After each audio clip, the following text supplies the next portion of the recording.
नमस्कार प्रणाम। ईरान के राष्ट्रपति इब्राहिम रईसी और विदेश मंत्री अजरबैजान सीमा के पास हेलीकॉप्टर हादसे में मौत हो गई। इस हादसे के करीब 12 घंटे बाद राहत और बचाव के दौरान तुर्की के ड्रोन ने मलबे का पता लगाया है। ईरान की सरकार ने ऐलान किया है कि राष्ट्रपति रईसी की मौत हो गई है। ईरानी राष्ट्रपति की मौत से सब लोग हैरान हैं। वहीं सोशल मीडिया में यह आर्टिकलें शुरू हो गई है कि कहीं इस हमले के पीछे इजरायली की खुफिया एजेंसी मोसाद का हाथ है। यह आशंका ऐसे समय पे जताई जा रही है जब ईरान और इजरायल के बीच बेहद तनावपूर्ण हालात है। पिछले दिनों इजरायल और ईरान दोनों ने एक दूसरे पे जोरदार मिसाइल हमला भी किया था। आइए जानते हैं कि सोशल मीडिया पे क्यों मोसाद की चर्चा हो रही है। ईरान के राष्ट्रपति इब्राहिम रईसी अजरबैजान की यात्रा से लौट रहे थे। अजरबैजान ईरान का पड़ोसी देश जरूर है, लेकिन उसका तेहरान के कट्टर दुश्मन इजरायल के साथ बहुत ही करीबी संबंध है। इजरायल ने अजरबैजान को किलर ड्रोन से लेकर बड़े पैमाने पे हथियार दिया है। इन हथियारों के बल पे अजरबैजान ने अपने दुश्मन आर्मेनिया को नागोर्नो काराबाख में हरा दिया था। यही वजह है कि अजरबैजान आज भी इजरायल से करीबी संबंध रखता है। यही नहीं, अजरबैजान ने गाजा युद्ध के दौरान भी इजरायल की मदद की है। इसको देखते हुए सोशल मीडिया पर लोग आशंका जता रहे हैं कि कहीं इस हादसे के पीछे इजरायली खुफिया एजेंसी मोसाद का हाथ तो नहीं है। इस बीच इजरायल ने एक बयान जारी करके कहा है कि इस हादसे में उसका या मोसाद का कोई हाथ नहीं। इजरायल और ईरान की दुश्मनी बहुत पुरानी है और इसी को देखते हुए यह अटकलें लगाई जा रही है।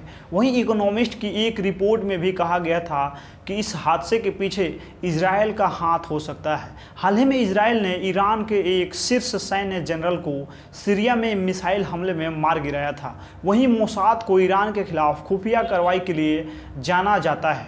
मोसाद के बारे में कहा जाता है कि वह ईरान में कई हमले करा चुकी है। हालांकि मोसाद ने अभी तक किसी भी ईरानी राष्ट्राध्यक्ष को कभी भी निशाना नहीं बनाया है। सोशल मीडिया की चर्चा छोड़ दे तो विशेषज्ञों का मानना है कि कोहरे की वजह से हेलीकॉप्टर पायलट को देखने में दिक्कत हुई होगी और वह हादसे का शिकार हो गया होगा। वहीं रक्षा विशेषज्ञों ने इजरायल के शामिल होने की आशंका को खारिज किया है। उनका कहना है कि अगर किसी राष्ट्रपति की हत्या होती है तो यह युद्ध का ऐलान होगा। ईरान इसका बहुत ही करारा जवाब दे सकता है। इसके अलावा विशेषज्ञों का यह भी कहना है कि इजरायल का टारगेट ईरान का परमाणु कार्यक्रम और ईरानी सेना है। वे राजनेताओं को निशाना नहीं बनाते हैं। वहीं हेलीकॉप्टर क्रैश के टाइमिंग को लेकर कई लोग सवाल उठा रहे हैं कि ईरान अपने प्रॉक्सी नेटवर्क के जरिए लेबनान, सीरिया, इराक और यमन में प्रभाव बनाए हुए हैं। हादसे के पीछे मोसाद का हाथ कहना बड़ा मुश्किल है।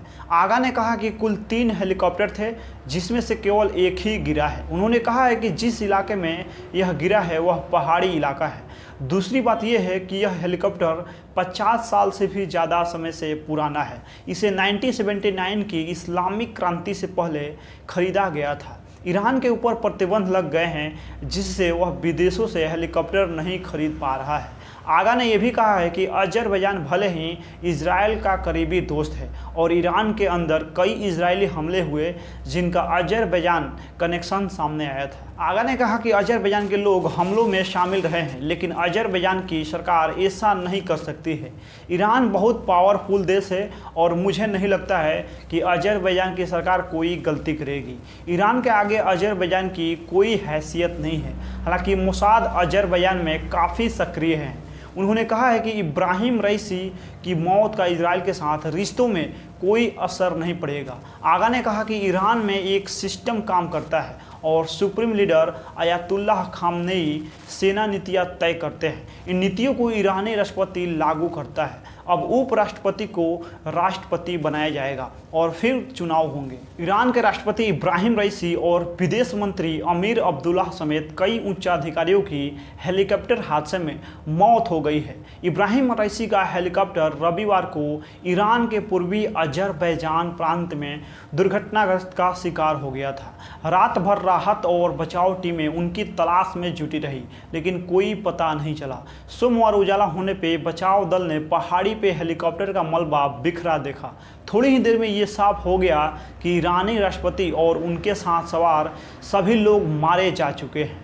राष्ट्रपति की मौत की पुष्टि होते ही ईरान के सरकारी टीवी पे देश भर से गम की तस्वीरें दिखाई जाने लगी। लेकिन इसी के दौरान देश में इब्राहिम रईसी की मौत पे जश्न भी मनाया जा रहा था। सोशल मीडिया पे कई वीडियो सामने आए हैं जिनमें आतिशबाजी होती दिखाई गई। राष्ट्रपति इब्राहिम रईसी के हेलीकॉप्टर हादसे में सबसे ज़्यादा जश्न ईरान के कुर्दिस्तान इलाके में देखा गया है। यहाँ साकेत शहर में लोगों ने आतिशबाजी करके इब्राहिम रईसी की मौत का जश्न मनाया है। साकेत ईरान में हिजाब के खिलाफ विरोध प्रदर्शन का चेहरा बनी महसा अमीनी का गृह नगर है। महसा अमीनी ईरान में हिजाब के खिलाफ विरोध प्रदर्शन में हिस्सा लिया था, जिसके चलते वे ईरान की मोरल पुलिस के निशाने पे आ गई थी। बिना हिजाब के बाहर निकलने पे मोरल पुलिस ने उन्हें गिरफ्तार कर लिया था और बेरहमी से पिटाई की गई थी। अमीनी की अस्पताल में इलाज के दौरान दम तोड़ दिया था। मौत के बाद महसा अमीनी ईरान में महिलाओं के अधिकारों के लिए लड़ने वाली हीरो के रूप में पहचानी गई थी। उनके समर्थन में देश भर में महिलाएं सड़कों पर निकल आई।